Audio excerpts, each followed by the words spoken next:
Leonardo nunca fora supersticioso. Professor de biologia, sempre explicará o mundo através de fatos e evidências. Por isso, quando aceitou o convite para passar um fim de semana sozinho em uma cabana isolada na Floresta dos Pinhais, uma região famosa por histórias de assombrações e desaparecimentos, zombou da reputação sombria do lugar. Era apenas uma pausa necessária para fugir do estresse urbano. A primeira noite foi tranquila, exceto pelo silêncio. Um silêncio tão absoluto que parecia conter algo, como se a floresta inteira prendesse a respiração. Na segunda noite, algo mudou. Enquanto lia junto à lareira, Leonardo ouviu um som estranho vindo de fora. Não o uivo típico do vento, mas um sussurro arrastado, repetitivo, como se alguém dissesse seu nome. Desligou a música e ficou imóvel, tentando decifrar. Quando se aproximou da janela, não viu nada além da escuridão opaca, mas teve a clara sensação de estar sendo observado. Decidiu ignorar e voltou a se sentar. Foi quando a porta da frente rangeu, como se alguém do lado de fora tivesse encostado nela. Armado com uma lanterna e uma faca de cozinha, saiu para investigar. A luz tremulante revelou apenas árvores retorcidas e sombras inquietas. Ainda assim, o pressentimento não o abandonou. Retornou para dentro, trancando tudo com firmeza. À meia-noite, foi despertado por batidas secas vindas do sótão. O problema, a cabana não tinha sótão. Mesmo lutando contra o pânico, Leonardo subiu na cadeira para inspecionar o fogo. Não encontrou nada além de poeira e teias de aranha. Mas ao descer, percebeu algo estranho. A posição dos móveis parecia diferente. A estante, antes encostada na parede, estava alguns centímetros deslocada. Tentou racionalizar, talvez estivesse enganado. Mas o desconforto crescia. No terceiro dia, Leonardo decidiu explorar a floresta durante o dia, para dissipar a tensão. A trilha o levou a uma clareira onde encontrou algo incomum, um espelho antigo, meio enterrado no solo, incrivelmente limpo apesar das folhas secas ao redor. Quando olhou seu reflexo, o sangue gelou. Por trás de si, uma figura encapuzada o observava, parada a poucos metros. Virou-se num salto, nada. O reflexo, porém, permanecia ali, fixo no vidro, mesmo sem ninguém presente. Apavorado, cobriu o espelho com folhas e correu de volta para a cabana. À noite, começou a sonhar repetidamente com a figura encapuzada, que sussurrava palavras incompreensíveis em seu ouvido, enquanto sombras líquidas escorriam pelas paredes do quarto. Nos pesadelos, via-se sendo arrastado para dentro do espelho, com o próprio reflexo sorrindo de forma macabra. As noites seguintes foram marcadas por insônia e paranoia crescente. A floresta parecia viva, observando seus movimentos. Na manhã do quarto dia, Leonardo encontrou pegadas lamacentas ao redor da cabana, idênticas às suas próprias botas. Confuso e aterrorizado, decidiu deixar um gravador ligado durante a noite. Ao revisar a gravação pela manhã, ouviu algo perturbador. A si mesmo caminhando pela cabana, movendo objetos, murmurando palavras estranhas, tudo enquanto estava trancado em seu quarto. Determinou que iria embora ao amanhecer. Mas, antes do dia raiar, foi acordado por um estrondo. A porta da cabana estava escancarada, batendo contra a parede. Quando correu para fechá-la, avistou no limite da clareira algo impossível, uma réplica exata de si mesmo, parado sob a chuva, encarando com olhos vazios. Leonardo, paralisado de terror, viu seu duplo levantar a mão lentamente e apontar para a floresta. Contra todo instinto, seguiu o gesto, atraído por uma força inexplicável. A caminhada o levou até o espelho enterrado. Mas desta vez, estava totalmente desenterrado, erguido como se alguém o tivesse colocado ali de propósito. O reflexo agora mostrava a cabana atrás dele, em chamas. Quando se virou para conferir, nada, só a escuridão e a chuva. Voltou-se para o espelho, antes que pudesse reagir, uma mão idêntica à sua saiu da superfície vítrea e o puxou violentamente para dentro. Leonardo acordou em sua cama, suando frio. Era dia. Tudo parecia normal. Alívio.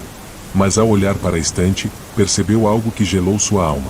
Havia marcas de arranhões no chão, levando da estante até a porta, como se ela tivesse sido arrastada sozinha durante a noite. Tentou convencer-se de que era imaginação. Preparou as malas, decidido a partir. Porém, ao abrir a porta da cabana, encontrou a si mesmo parado na soleira, vestindo as mesmas roupas, mas com um olhar morto e um sorriso vazio. O duplo falou pela primeira vez, com uma voz abafada: "Agora você é só o reflexo." Antes que pudesse reagir, tudo escureceu. A polícia encontrou a cabana dias depois, vazia. Sem sinais de arrombamento, sem rastros. Apenas um espelho antigo encostado na parede da sala, refletindo a cabana e, segundo rumores, algo mais. Há quem diga que, se você olhar fixamente por tempo suficiente, verá alguém batendo desesperadamente do outro lado do vidro, tentando escapar. Outros relatos estranhos surgiram após o desaparecimento. Viajantes que passaram perto da cabana juraram ouvir gritos abafados vindos da floresta, enquanto outros afirmaram ter visto a figura de Leonardo caminhando sem rumo pela mata, os olhos vazios e o rosto pálido como cera. Um lenhador contou que encontrou novamente o espelho, agora quebrado ao meio, refletindo não a realidade, mas imagens fragmentadas de alguém preso em um corredor escuro e infinito. Alguns dizem que, à noite, a floresta inteira parece sussurrar o nome de Leonardo, e que a cabana, mesmo abandonada, mantém as luzes acesas em certas madrugadas. Até hoje, ninguém teve coragem suficiente para passar mais de 1 hora lá dentro. E o espelho? Ele continua lá, aguardando o próximo olhar distraído para capturar, e talvez, substituir, mais uma alma. Há rumores recentes de que um grupo de jovens exploradores urbanos resolveu passar uma noite na cabana. Nenhum deles foi visto novamente, mas moradores relataram sons estranhos e vultos nas semanas seguintes. Às vezes, à beira da estrada deserta, surge um homem pálido pedindo carona, vestindo roupas antiquadas, com um olhar fixo e vazio. Quem para ajudar jura que, no retrovisor, o passageiro não tem reflexo. E, quando chegam ao destino, ele simplesmente desaparece, deixando apenas um leve cheiro de madeira queimada e ecos de sussurros longínquos. As lendas continuam a crescer, e o nome de Leonardo se mistura agora ao folclore sombrio da região, como se a floresta, o espelho e o homem fossem uma coisa só, um ciclo sem fim esperando novos visitantes. E assim termina a história de Leonardo e a Floresta dos Pinhais, um conto onde realidade e ilusão se entrelaçam em um eco eterno de sombras. O mistério permanece aberto, deixando sempre a dúvida: quem realmente escapou e quem ficou preso do outro lado do espelho? Vinícius sempre fora um homem prático. Técnico em telecomunicações, orgulhava-se de resolver problemas com lógica e precisão. Por isso, quando seu supervisor lhe pediu para inspecionar uma torre de sinal abandonada nos confins da Serra dos Órfãos, uma área esquecida, onde nem o Google Maps ousava entrar, ele aceitou sem hesitar. Seria só mais um trabalho, checar o equipamento e voltar para casa. Chegou perto do pôr do sol, quando a floresta parecia prender a respiração. As árvores eram altas demais, densas demais, e o único som além de seus próprios passos era o sussurro persistente do vento, que parecia cochichar segredos entre as folhas. Vinícius estacionou o carro velho na beira de uma trilha mal definida e seguiu a pé, mochila nas costas, lanterna à mão. Os primeiros sinais de que algo não estava certo surgiram rápido demais. A torre, que deveria estar visível logo após uma pequena elevação, parecia não existir. Ele caminhou mais de 1 hora, mas só encontrava árvores e névoa densa, que descia como um véu pesado. A trilha atrás dele desapareceu, como se a floresta a engolisse. O GPS não dava sinal. O celular morreu sem aviso, mesmo com a bateria cheia minutos antes.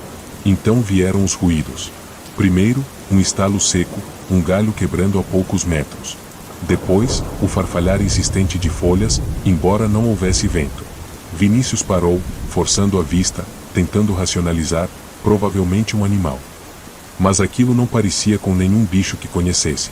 Era algo metódico. Como se algo invisível andasse em círculos ao redor dele. A noite caiu de repente, densa e sem estrelas. Vinícius, já com a lanterna ligada, decidiu montar uma base improvisada perto de uma clareira. Acendeu uma fogueira pequena e se sentou, tentando controlar a respiração. O silêncio absoluto era pior do que qualquer som, até que ele ouviu um sussurro. Baixo, rouco, inconfundível. Vá embora. Ele se levantou num pulo, girando a lanterna em todas as direções. Nada. Só árvores e sombras inquietas. O sussurro voltou, desta vez mais perto, como se alguém estivesse colado em sua nuca. Você não pertence aqui. Vinícius correu. Sem direção, só corria. As árvores se estreitavam, galhos arranhavam seu rosto como unhas. Ele tropeçou e caiu de joelhos, arfando. Quando levantou o olhar, viu algo ao longe, uma cabana. Ela não deveria estar ali. Não havia nada marcado nos mapas. Mesmo assim, Vinícius correu até ela, a esperança vencendo o medo. A porta rangeu ao se abrir, revelando um interior úmido e escuro, mas ao menos parecia seguro. Por alguns minutos, tudo se acalmou.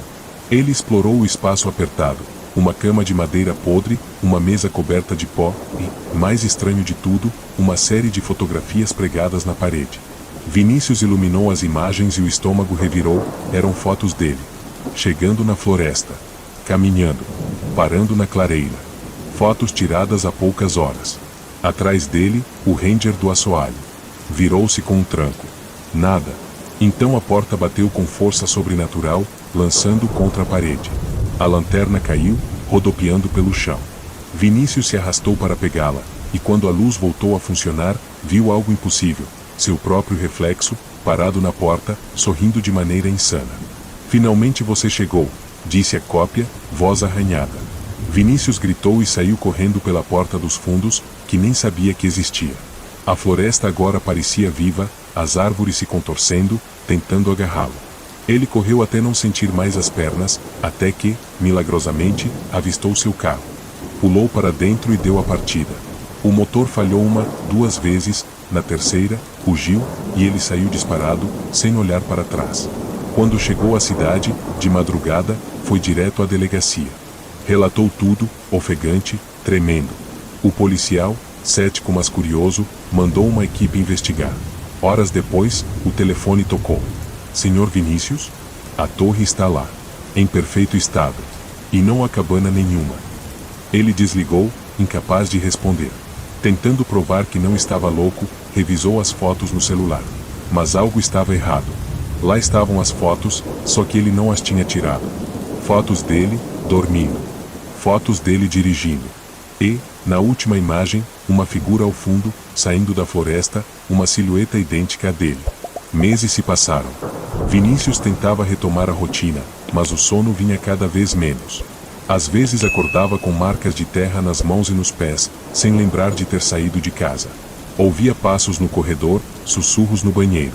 Mas o pior aconteceu certa noite, quando olhou pela janela e viu a si mesmo, parado na rua, encarando com aquele mesmo sorriso insano. A polícia nunca encontrou nada. Os médicos disseram que era estresse, paranoia. Mas Vinícius sabia. Sabia que havia deixado algo para trás naquela floresta. Ou, pior, que algo tinha voltado com ele. E toda noite, quando as luzes se apagam, o sussurro volta. Você nunca saiu daqui. Numa madrugada fria e sem lua, Vinícius acordou com o som de um estrondo vindo do andar de cima. A casa estava vazia, exceto por ele. No entanto, sentiu que algo o observava. O ambiente parecia mais apertado, as paredes mais próximas. O relógio no corredor, que sempre marcava a hora errada, agora parecia estar parado. 3h33, uma coincidência? Talvez. Mas ele não conseguia afastar a sensação de que algo o estava forçando a lembrar. Desceu para a cozinha. Quando a luz da geladeira iluminou a sala, viu uma figura na janela, refletida no vidro. Era ele. Mas não exatamente. O rosto estava distorcido, os olhos vazios, o sorriso mais largo, mais frio. Ele estava lá, como se estivesse esperando por algo. Você sabia que isso ia acontecer? A voz sibilou da escuridão. Eu estava esperando. Vinícius sentiu um nó apertar em sua garganta. Ele não sabia mais o que era real. A loucura estava tomando conta dele? Ou ele estava mesmo preso em algum lugar sem fim, um loop eterno, onde tudo sempre começaria de novo? Ele correu até o espelho, olhou para si mesmo, pela primeira vez, a dúvida o atingiu com força. Ele não sabia mais quem era. Se era o Vinícius ou se a sombra que o perseguia o havia substituído lentamente, dia após dia. E naquele momento, ele entendeu. Não havia escape. Não havia saída. A Serra dos Órfãos o possuía agora. Na madrugada fria, Vinícius acordou com um estrondo vindo do andar de cima. A casa estava vazia, mas algo o observava. O relógio no corredor marcava 3h33, e ele sentiu uma pressão crescente, como se a casa estivesse encolhendo ao seu redor. Desceu até a cozinha e viu, na janela, seu próprio reflexo, distorcido, com um sorriso insano. A voz sibilou da escuridão, você sabia que isso ia acontecer. Ele correu até o espelho, a mente fragmentada. Não sabia mais se era ele mesmo ou a sombra que o perseguia. Cada passo o afastava de sua identidade, e uma horrível compreensão o invadiu, ele nunca saiu da Serra dos Órfãos. Ele nunca deveria ter voltado. Com o grito preso na garganta, ele tentou fugir, mas a casa se fechou sobre ele. O sussurro voltou, mais forte: você nunca saiu daqui.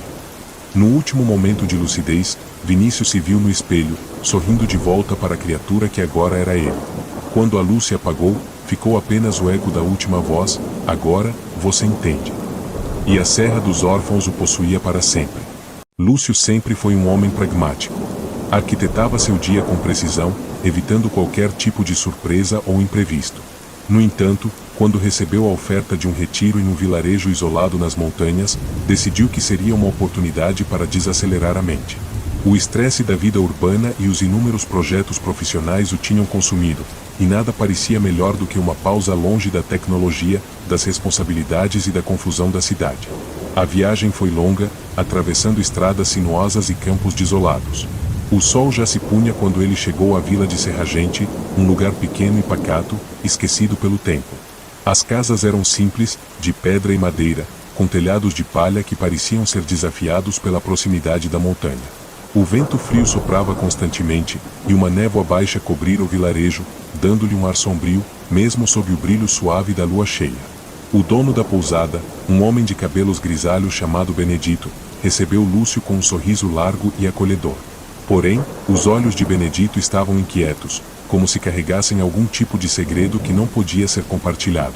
Lúcio tentou ignorar o desconforto inicial. Afinal, ele estava ali para descansar.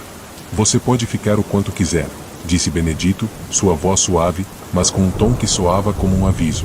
Mas, se me permite, evite a floresta à noite.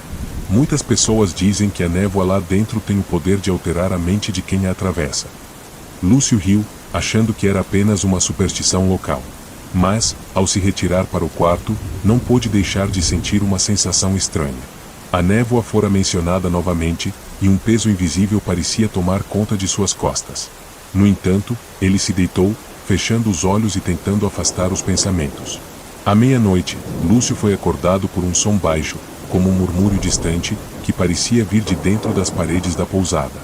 Ele tentou ignorar, mas o som cresceu, uma mistura de sussurros abafados e algo mais. Quando se levantou da cama, o relógio de parede marcava 0h13. Ele saiu do quarto, o corredor sombrio da pousada se estendendo à sua frente. As sombras dançavam nas paredes com cada rajada de vento que vinha da janela quebrada no final do corredor. Quando ele se aproximou da escada, ouviu um som. Não era mais um murmúrio. Era uma batida, repetitiva, como se alguém estivesse tentando chamar sua atenção. Lúcio desceu lentamente, os degraus rangendo sob seus pés. Quando chegou ao térreo, a porta da frente estava entreaberta. O ar gelado da noite penetrou o ambiente, e ele viu a névoa espessa lá fora, como uma cortina que cobria o vilarejo. A batida estava mais alta agora. Ela vinha da direção da floresta. Relutante, mas movido por uma sensação de necessidade inexplicável, Lúcio saiu pela porta. O som o guiou. Quando ele entrou na floresta, a névoa parecia engoli-lo. O frio era intenso, cortante, e ele sentia o cheiro de terra úmida e folhas secas. No começo, o som da batida se mesclava com o vento e os passos de Lúcio sobre a vegetação, mas logo ele percebeu que a batida não era apenas um som distante. Ela estava cada vez mais perto, como se algo o seguisse, imitando seus passos. O medo começou a se infiltrar em sua mente, mas ele não conseguia parar de andar. A cada passo, a névoa parecia ficar mais espessa, mais densa, e a escuridão se tornava quase palpável. De repente, o som cessou. Ele parou. Nada além do som de sua respiração ofegante e do bater de seu coração. Foi quando algo se moveu à sua direita, no canto da sua visão. Lúcio virou-se abruptamente, mas não havia nada ali. Apenas a escuridão e a névoa. De volta à pousada, Lúcio estava ofegante, com o corpo coberto por um suor frio. Ele se trancou no quarto, tremendo.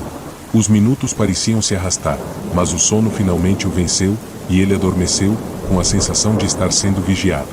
Na manhã seguinte, a pousada estava em silêncio. Benedito parecia mais ausente do que o normal, seus olhos vazios, como se ele estivesse em outro lugar, perdido em um pensamento profundo. Lúcio tentou perguntar sobre a floresta, mas o homem apenas balançou a cabeça, murmurando algo sobre não ir muito longe e manter-se perto da vila. Quando Lúcio questionou sobre o que havia de errado, Benedito respondeu com uma frase enigmática: há coisas na floresta que não pertencem a este mundo. Lúcio não deu ouvidos e, com um impulso irracional, decidiu voltar à floresta. Desta vez, ele notou algo diferente. As árvores pareciam se dobrar sob o peso da névoa, como se estivessem cientes de sua presença. Ele seguiu um caminho estreito, até que, em algum momento, a paisagem se abriu, revelando uma clareira escura. No centro dela, havia uma figura. Era uma mulher, ou o que restava dela, com os cabelos desgrenhados e os olhos completamente brancos, como se sua alma tivesse sido arrancada. Lúcio tentou gritar, mas sua voz não saía. Ele estava paralisado, hipnotizado pela figura diante dele. Quando ela se moveu em sua direção, seus passos eram lentos, mas cada movimento parecia fazer o chão tremer. Ela levantou a mão, com um sorriso vazio, disse uma palavra, Lúcio. Ele tentou fugir, mas a clareira estava mudando. As árvores começavam a se fechar ao redor dele, e o som de passos incessantes ecoava no ar, como se a própria floresta estivesse tentando engoli-lo. O pânico tomou conta. Lúcio correu, sem olhar para trás, até encontrar a saída da floresta. Quando finalmente retornou à pousada, sentiu-se aliviado, mas o medo persistia, como uma sombra em sua mente. Ele não sabia o que estava real e o que era ilusão. Na manhã seguinte, a vila parecia deserta. Nenhuma pessoa estava à vista. As casas estavam vazias, e o vento uivava como um lamento distante. Ele foi até a pousada e encontrou o lugar desmoronando, como se o tempo tivesse apagado tudo ali. O vilarejo de Serragente havia desaparecido. Apenas a névoa permanecia. Lúcio ficou sozinho, parado no meio do vazio, sem saber se ele ainda estava sonhando ou se aquilo era sua realidade final. O som de passos ecoou atrás dele. Ele não olhou. Não queria saber.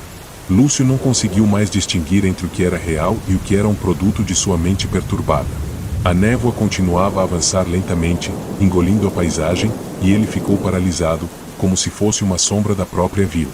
O som dos passos atrás dele aumentava, mais próximos, mais pesados, até que a batida de cada passo soava como um eco vindo de uma dimensão paralela.